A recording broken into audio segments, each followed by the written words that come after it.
જિલ્લા મેજિસ્ટ્રેટ ગૌરવની કાર સુરત શહેરની ગલીઓને પાર કરીને શહેરની બહાર એક જૂના મંદિર પાસે જઈને ઊભી રહી અને ગૌરવની માં કારમાંથી ઉતરીને મંદિરની સીડીઓ ચઢવા લાગી. તું સદા સુહાગણ રહે, પહેલા પગથિયા પર બેઠેલા ભિખારીએ કહ્યું, જે સાંભળીને પ્રતિભાની આંખોમાં આંસુ આવી ગયા. તેણે 1 રૂપિયાનો સિક્કો તેના વાટકામાં નાખ્યો અને વિચારવા લાગી, ખબર નહીં ક્યાં હશે વિરેન્દ્ર. પ્રતિભાને 15 વર્ષ પહેલાનો પોતાના જીવનનો તે સૌથી ખરાબ દિવસ યાદ આવી ગયો, જ્યારે બંને બાળકો લોકેશ અને ગૌરવ 8મા અને 9મા ધોરણમાં ભણતા હતા અને તે પોતે એક પ્રાઇવેટ સ્કૂલોમાં ભણાવતી હતી અને પતિ વિરેન્દ્ર એક ફેક્ટરીમાં સ્ટોર રૂમના ઇન્ચાર્જ હતા. બધું બરાબર ચાલી રહ્યું હતું. એક દિવસ જ્યારે તે સ્કૂલમાંથી ઘરે આવી તો બાળકો ઉદાસ બેઠા હતા, તો તેણે પૂછ્યું, શું થયું બેટા, મમ્મી પપ્પા હજુ સુધી નથી આવ્યા? પ્રતિભાએ બાળકોને આશ્વાસન આપ્યું કે પપ્પા કોઈ અગત્યના કામને લીધે રોકાઈ ગયા હશે. જ્યારે 1.5 કલાક વીતી ગયો અને વિરેન્દ્ર ના આવ્યા, તો તેણે લોકેશને ઘનશ્યામ અંકલના ઘરે તપાસ કરવા મોકલ્યો. ઘનશ્યામ વિરેન્દ્રની ફેક્ટરીમાં જ કામ કરતા હતા. થોડા સમય પછી જ્યારે લોકેશ પાછો આવ્યો તો તેનો ચહેરો ઉતરેલો હતો. તેણે આવતા જ કહ્યું, મમ્મી પપ્પાને આજે ચોરીના ગુનામાં ફેક્ટરીમાંથી કાઢી મૂકવામાં આવ્યા છે. શું બોલી રહ્યો છે તું? આ સાચું ના હોઈ શકે. તારા પપ્પાને ફસાવવામાં આવ્યા છે. ઘનશ્યામ કાકા પણ આવું જ કહી રહ્યા હતા. પરંતુ પપ્પા ઘરે કેમ ના આવ્યા? લોકેશે કહ્યું. આખી રાત આખો પરિવાર જાગતો રહ્યો. બીજા દિવસે બાળકોને સ્કૂલમાં મોકલ્યા પછી પ્રતિભા વિરેન્દ્રની ફેક્ટરીમાં પહોંચી તો તેને ત્યાં પણ દરેક જગ્યાએ અપમાનનો સામનો કરવો પડ્યો. ત્યાં જઈને ફક્ત એટલું જાણવા મળ્યું કે સ્ટોરમાંથી ઘણો સામાન ગાયબ થઈ ગયો છે. સ્ટોર ઇન્ચાર્જ હોવાના કારણે વિરેન્દ્રને દોષિત ઠેરવવામાં આવ્યો અને તેને નોકરીમાંથી કાઢી મૂકવામાં આવ્યો. પ્રતિભા ઘરે આવીને વિરેન્દ્રની રાહ જોવા લાગી. આખો દિવસ રાહ જોયા પછી તેણે સાંજે પોલીસ સ્ટેશનમાં ફરિયાદ નોંધાવી.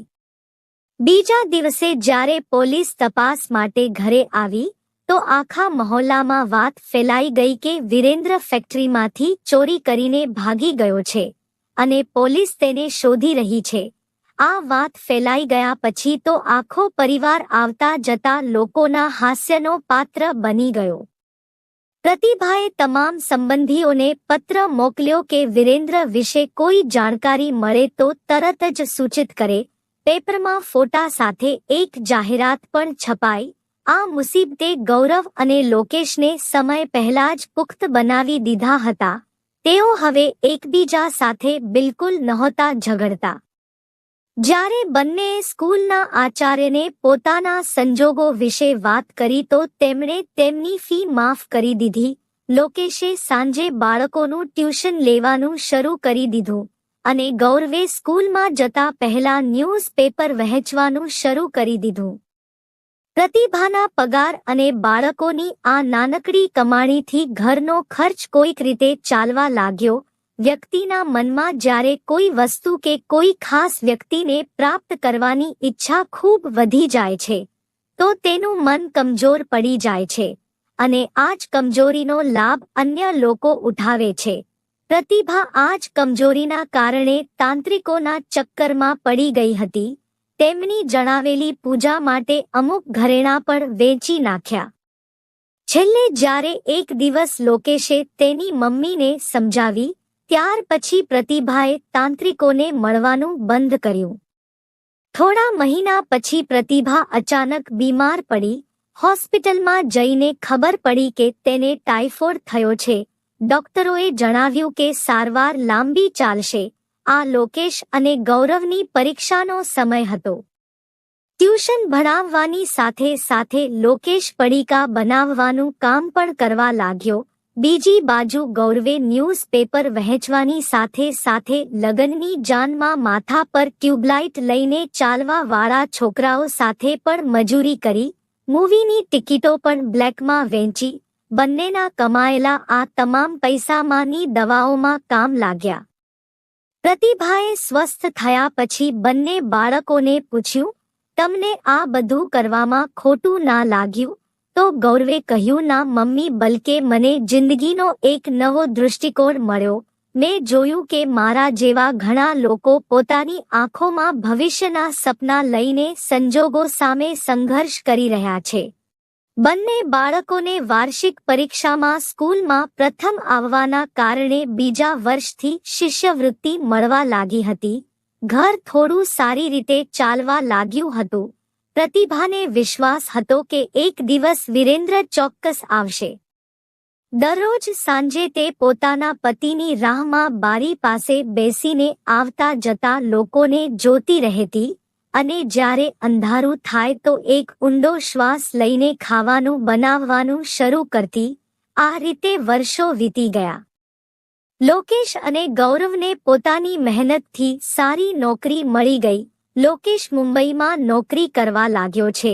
તેના લગ્નને 3 વર્ષ વીતી ગયા. ગૌરવ ભારતીય વહીવટી સેવાની પરીક્ષા પાસ કરીને સુરતમાં જિલ્લા મેજિસ્ટ્રેટ બની ગયો. 1 વર્ષ પહેલા તેણે પણ પોતાની ઓફિસની એક અધિકારી સીમા સાથે લગ્ન કરી લીધા. પ્રતિભાની ભ્રમણા ભંગ થઈ અને તે વર્તમાનમાં પાછી આવી ગઈ. તેણે જોયું કે બહાર એકદમ અંધારું થઈ ગયું છે. હંમેશની જેમ તેણે વિરેન્દ્ર માટે પ્રાર્થના કરી અને ઘરે જવા નીકળી ગઈ. મમ્મી, બહુ મોડું થઈ ગયું, ગૌરવે કહ્યું.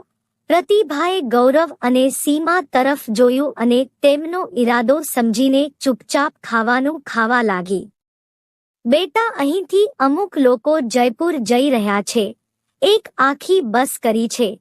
હું વિચારું છું કે હું પણ તેમની સાથે જઈ આવું. તો સીમાએ કહ્યું, મમ્મી, હવે તમે એક ડિસ્ટ્રિક્ટ મેજિસ્ટ્રેટની પણ માં છો. શું તમારું તેમની સાથે આ રીતે જવું યોગ્ય રહેશે?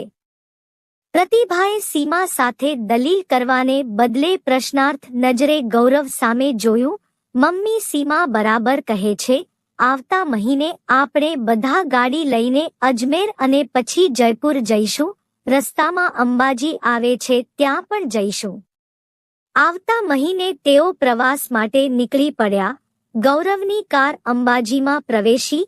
અંબાજીના જિલ્લા મેજિસ્ટ્રેટે તેમના રહેવાની પૂરી વ્યવસ્થા કરીને રાખી હતી. જમ્યા પછી બધા લોકો રાજસ્થાન જવા રવાના થઈ ગયા.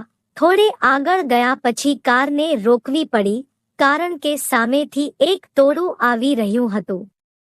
તો સીમાએ કહ્યું, આ દેશના લોકો પાસે ઘણો સમય છે. કોઈ પણ નાની નાની વાતોમાં આંદોલન શરૂ થઈ જાય છે અથવા ટોળું ભેગું થઈ જાય છે. તો ગૌરવ હસ્યો. પ્રતિભા બારીની બહાર આવતા જતા લોકોને જોવા લાગી તો તેની નજર રસ્તાના કિનારે ચા પી રહેલા એક આદમી પર પડી. તેને લાગ્યું જાણે તેનો શ્વાસ અટકી ગયો હોય. એ જ તો છે. પ્રતિભાએ પોતાના મનને પોતે જ પ્રશ્ન પૂછ્યો. એ જ વાંકું ડોકું કરીને ચા પીવી, એ જ જોરથી ચૂસકી લેવી.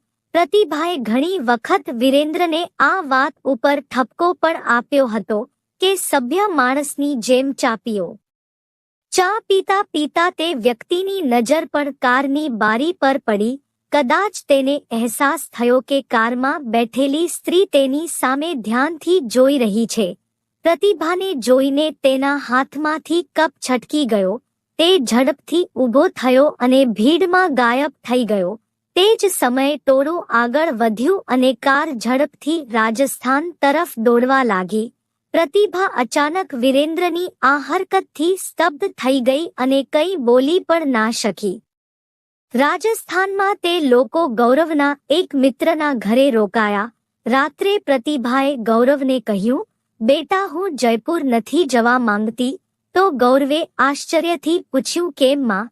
શું મારું જયપુર જવું બહુ જરૂરી છે? અમે તારા માટે જ આવ્યા છીએ. તારી ઈચ્છા જયપુર જવાની હતી.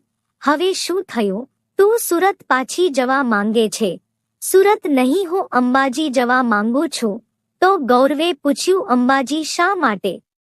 મને લાગે છે કે ટોળું હતું ત્યાં મેં તારા પપ્પાને જોયા છે. તો ગૌરવે આશ્ચર્ય સાથે પૂછ્યું, ત્યાં તેઓ શું કરી રહ્યા હતા? મેં તેમને રસ્તાની બાજુમાં બેઠેલા જોયા હતા. મને જોઈને તેઓ ભીડમાં ગાયબ થઈ ગયા. પ્રતિભાએ કહ્યું, મમ્મી, આ તારી આંખોનો વહેમ છે. જો આ વાત સાચી હોય તો પણ મને તેમનાથી નફરત છે. તેમના કારણે જ મારું બાળપણ બરબાદ થઈ ગયું.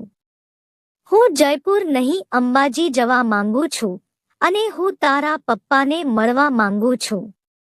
મમ્મી, હું તારા દિલને ઠેસ પહોંચાડવા નથી માંગતો, પણ તું એ માણસને મારા પપ્પા નાકે. રહી અંબાજી જવાની વાત, તો આપણે જયપુરનું મન બનાવીને નીકળ્યા છીએ. તો પાછા ફરતી વખતે તું અંબાજીમાં રોકાઈ જજે. પ્રતિભા કંઈ ના બોલી. વિરેન્દ્ર પોતાના રૂમમાં આડો પડીને જૂના દિવસોને યાદ કરી રહ્યો હતો. 3 દિવસ પહેલા કારમાં પ્રતિભા હતી કે અન્ય કોઈ? આ પ્રશ્ન તેના મનમાં વારંવાર આવી રહ્યો હતો. અને બીજા લોકો કોણ હતા? આખરે તેની શું ભૂલ હતી કે તેને પોતાની પત્ની અને બાળકોને છોડીને એક ગુમનામ જીવન જીવવા માટે મજબૂર થવું પડ્યું?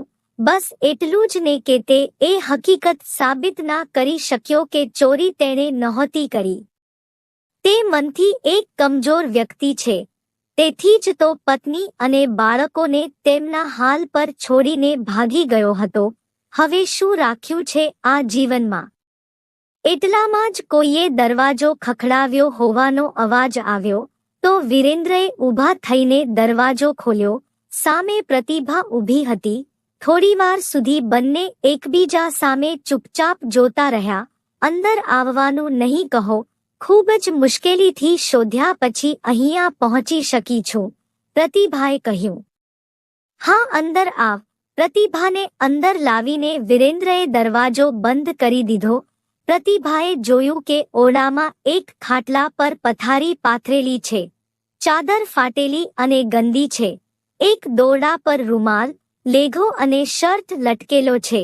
એક ખૂણામાં પાણીનો ઘડો અને ડોલ છે. બીજા ખૂણામાં એક સગડી અને અમુક ખાવાના વાસણો રાખવામાં આવ્યા છે.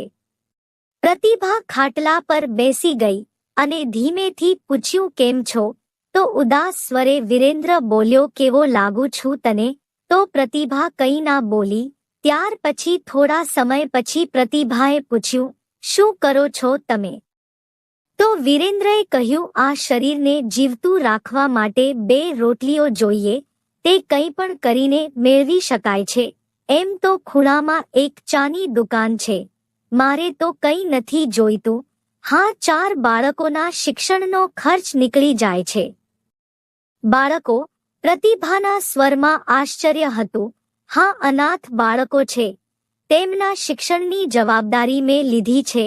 વિચાર્યું કે પોતાના બાળકોના શિક્ષણમાં તો કોઈ યોગદાન ના આપી શક્યો, તો આ અનાથ બાળકોની મદદ કરું. ઘરેથી નીકળીને સીધા? પ્રતિભા પૂછતા પૂછતા અટકી ગઈ. ના, હું ઘણી જગ્યાએ ફર્યો, ઘણી વખત ઘરે પાછા આવવાનો ફેસલો પણ કર્યો, પરંતુ જે ઘાવ હું આપીને આવ્યો હતો તેની યાદે દર વખતે પગલાં રોકી દીધા. હું દરરોજ તને અને બાળકને યાદ કરતો રહેતો. કદાચ આનાથી વધુ કંઈ કરી પણ નહોતો શકતો. હું છેલ્લા 5 વર્ષથી અંબાજીમાં છું. હવે તો ઘરે આવી શકો છો.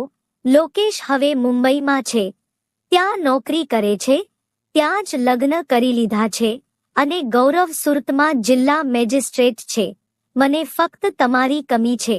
શું તમે મારી સાથે આવીને મારા જીવનની કમી દૂર કરશો? આટલું કહેતા કહેતા પ્રતિભાની આંખોમાં આંસુ આવી ગયા. વિરેન્દ્રએ પ્રતિભાને ઊભી કરીને ગળે લગાવી લીધી અને કહ્યું, મેં તને ઘણું દુઃખ આપ્યું છે. જો તારી સાથે આવીને મારા રહેવાથી તું ખુશ થઈ શકે છે તો હું તૈયાર છું. પણ શું આટલા દિવસો પછી ગૌરવ મને પિતા તરીકે સ્વીકારશે? મારા આવવાથી તેના સુખી જીવનમાં વિખવાદ નહીં સર્જાય? શું હું પોતાનું સ્વાભિમાન બચાવી શકીશ? તમે શું ઈચ્છો છો કે હું તમારાથી દૂર રહું? પ્રતિભાએ રડીને કહ્યું અને વિરેન્દ્રની છાતીમાં માથું છુપાવી દીધું. ના, હું ઈચ્છું છું કે તું સુરત જા અને ત્યાં જઈને ઠંડા મનથી વિચારીને ફેસલો કર. તારો નિર્ણય મને સ્વીકાર્ય રહેશે. હું તારી અહીંયા જ રાહ જોઈશ. પ્રતિભા એ જ દિવસે સુરત પાછી આવી ગઈ. સાંજે ગૌરવ અને સીમા જ્યારે સાથે બેઠા હતા તો તેમને આખી વાત જણાવીને કહ્યું કે હું હવે મારા પતિ સાથે રહેવા માંગુ છું. તમે લોકો શું વિચારો છો? એક ચા વાળો અને જિલ્લા મેજિસ્ટ્રેટ સાહેબનો પિતા, લોકો શું કહેશે? સીમાના અવાજમાં કટાક્ષ હતી. વહુ કોઈ માણસને તેની સંપત્તિ કે પદથી ના માપ. આ બધું આવતું જતું રહેશે. માં, તે કમજોર માણસ મારો. બસ બહુ થયું ગૌરવ. પ્રતિભા પુત્રની વાત વચ્ચેથી જ કાપીને ઉશ્કેરાયેલા સ્વરમાં બોલી તો ગૌરવ ચૂપ થઈ ગયો. હું મારા પતિ વિશે કંઈ પણ ખોટું સાંભળવા નથી માંગતી. શું તમારા લોકોથી અલગ થઈને તે સુખેથી રહ્યા? તેમના પ્રેમ અને ત્યાગને તમે ક્યારેય નહીં સમજી શકો. માં, અમે તારી ખુશી માટે તેમને સ્વીકારી શકીએ છીએ. તમે જઈને તેમને લઈ આવો, ગૌરવે કહ્યું. ના બેટા, હું મારા પતિની શુભ ચિંતક છું. હું એવી જગ્યાએ ના તો પોતે રહીશ કે ના પોતાના પતિને રહેવા દઈશ જ્યાં તેમણે પોતાનું સ્વાભિમાન ગુમાવવું પડે.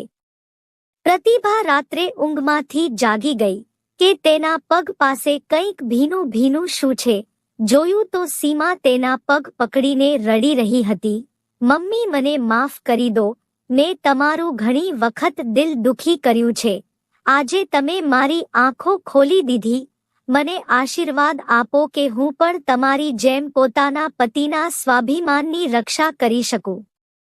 પ્રતિભાએ ભીની આંખો વડે સીમાના કપાળે ચુંબન કર્યું અને તેના માથા પર હાથ ફેરવ્યો. મારો આશીર્વાદ હંમેશા તારી સાથે રહેશે. પ્રભાતના પ્રથમ કિરણો ફૂટ્યા. જિલ્લા મેજિસ્ટ્રેટના બંગલામાં સન્નાટો હતો. પ્રતિભા એક બેગમાં 2 જોડી કપડાં લઈને રિક્ષામાં બેસીને બસ સ્ટેશન તરફ જવા લાગી. તેણે અંબાજી જવા માટે પહેલી બસ પકડવાની હતી. તો દોસ્તો, આ વાર્તા તમને કેવી લાગી કોમેન્ટ કરીને જરૂર જણાવો. પસંદ આવી હોય તો પ્લીઝ લાઈક કરો. ચેનલ પર નવા હોવ તો ચેનલને સબસ્ક્રાઇબ કરો અને હા, નોટિફિકેશન બેલને જરૂર દબાવો જેથી આગલી અપડેટ સૌથી પહેલા તમને મળે.